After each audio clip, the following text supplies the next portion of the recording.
we will now create the final part of this index page, which will be our footer that we see in the very bottom here. So we can see that we simply have some links here with icons, and we're not using any columns. They are just all on the same line. Okay, and then we have this copyright notice in the bottom. So we go back here and we'll create a footer tag and give it the class page footer, like so. Inside of this, we'll now add our container to center the content and give it the max width. We need to put this inside of the footer to get the correct background color. If we quickly go back, we can see that the page footer class will give it the red background color, and then we need to use the container inside of that. Now we'll also add a simple grid to give it the same layout as the other sections. So we have the div tag with the class row, and then the div tag with the class col is 12. It will take up all the width at all screen sizes.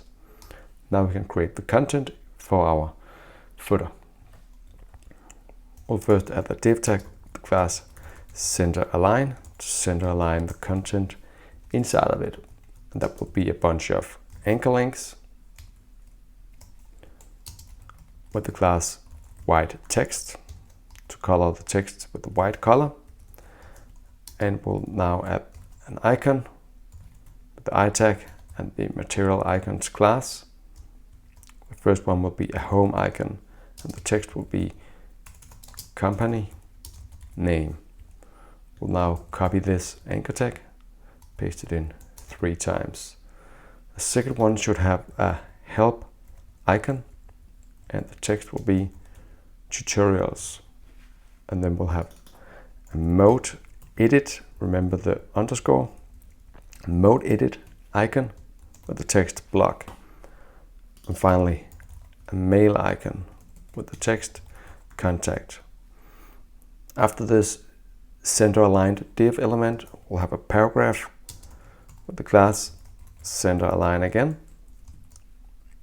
Then we'll use the HTML entity for the copyright symbol, written as ampersand copy semicolon, like so.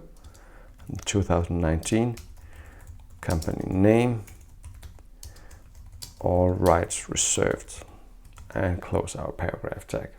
Now let's save and check it out in the browser. We can see that we have our footer right there, but we have some spacing below it, and it's also not completely centered. Or we can see the reason for that is that these icons are too big. That's why it's not completely centered inside of the page footer. So we'll add some custom styling to fix that. So we'll scroll to the top here. First we'll target the footer and the element with the row class inside of it to remove the margin in the bottom that we saw, margin bottom 0.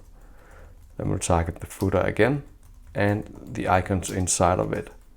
We'll set the font size to 15 pixels. Save, go back and refresh. We can see that the below space have now disappeared, and it's not now more centered in the footer because of the icons that now has a smaller size.